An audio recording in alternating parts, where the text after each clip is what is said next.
Adil kurmayı kurtarıyla. Madem davacı adil olsa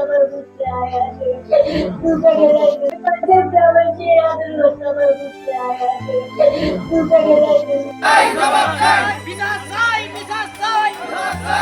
আমার ছেলে খুব একটা চালাক না, আমার ছেলে যখনই ফোন দেয় তখনই আমার ছেলে দেয়।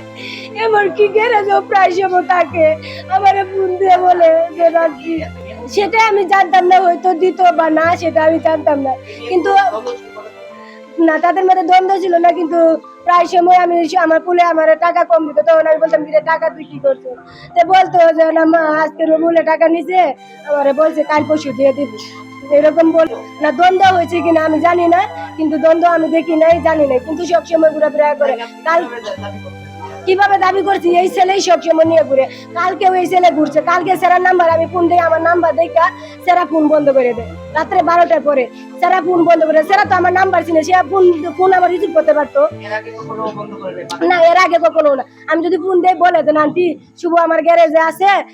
যে আজকে শুভ আমার সাথে থাকবো, তখন আমি বলি কেন থাকবে পাঠায় দাও, পরে বলে আন্টি আমার একা একা থাকতেছি থাকবো, পরে আমি ঠিক আছে সকালে তুমি উঠে দিও যেন গাড়ি নিয়ে বাইরো, তো প্রায় সময় উঠে দে গাড়ি নিয়ে বাইরো, কিন্তু কালকে আর আমার ভূতে পাশে ফিরে আসে নাই।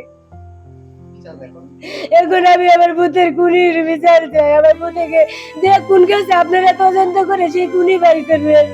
আমার সন্ধ্যা তার বন্ধু বান্ধবী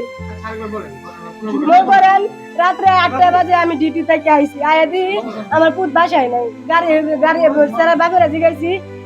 শুভ কই, তো শুভ গাড়ি নিয়ে গেছে, গাড়ি নিয়ে গেছে, তো গাড়ি নিয়ে গেছে, আমি রান্না বান্না করলাম,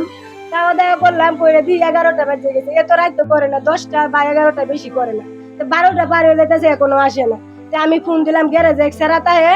এই সেরা ম্যানেজার হিসাবে তাহে, সেরার নাম রবিউল, আমি রবিউলকে ফোন দিলাম, ফোন বন্ধ, ফোন বন্ধ, আমি কার সাথে যোগাযোগ করবো, যোগাযোগ করতে পারতেছি না, আবার কিছুক্ষণ পরে ফোন দিলাম, ফোন দেওয়ার পরে দিই সেরা জানি ফোন করলা কার লগে কথা কথাছে, ফোন বিজি, ফোন বিজি, তে আমার ফোন ঢুকলেও হে আমার ফোন ধরতেছে না, পরে আবার কিছুক্ষণ পরে ফোন দিলাম, আমার ফোন যায় ঢুকছে, ঢুকার পরে আমি ফোন রিসিভ করে না, আবার আমার ফোন দেখে ফোন কাইটে দিছে, কাইটে দিয়ে ফোন আবার বন্ধ করেছে। একজন যুবককে গলা কেটে মানে তার অটো ছিনতাই করে নিয়ে গিয়েছে আর কি। ঘটনাটা কি ফজরের আগে ঘটেছে নাকি রাত্রে ঘটেছে তা মানে কেউ বলতে পারে না। মানে এরকম যদি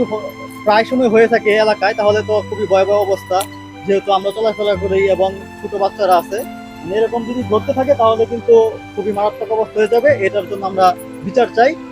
সুস্থ যেন বিচারটা যেন হয়। দিন ভরা কাজ করছি, সকালবেলায় ঘুমেতেই শুনছি মহিলারা চিল্লাপাল্লা করতেছে যে মানুষ মেরে আনা ফেলাইছে, বলে অটো লিয়ে গেছে, ওরা আইয়া দিয়ে যে ঠিক কাইটা ধরে কাইটা ফেলাইছিস না, মানুষটা পশ্চিম দিকে পড়ে গেছে, পূব দিকে পাও দিয়া, এই দেখলাম। পরে অনেক মানুষজন আইলো, আয়া পরে সারার আইলো গাছা থানাতে, আয়া উড়াইলে কি যে এক অটো ড্রাইভারকে এই গলা জব করে ফেলাই রাখছে এই জায়গায়, পরে আইসা পরে বন্ধুর সাথে বললাম কি হয়েছে ঘটনা, পরে এই ঘটনা বলতেছে যে এই অটো চালক এই বহরের বাড়ি এই জায়গায় অটো চালাই এই রাস্তায়। এই বিষয়ে আমরা এখনো তদন্ত আমরা শুরু করেছি, আমরা আমরা তদন্ত শেষে এই বিষয়ে বলা যাবে। আমরা কেবল মানে আমরা একদম প্রাথমিক পর্যায়ে আছি, আমরা এটা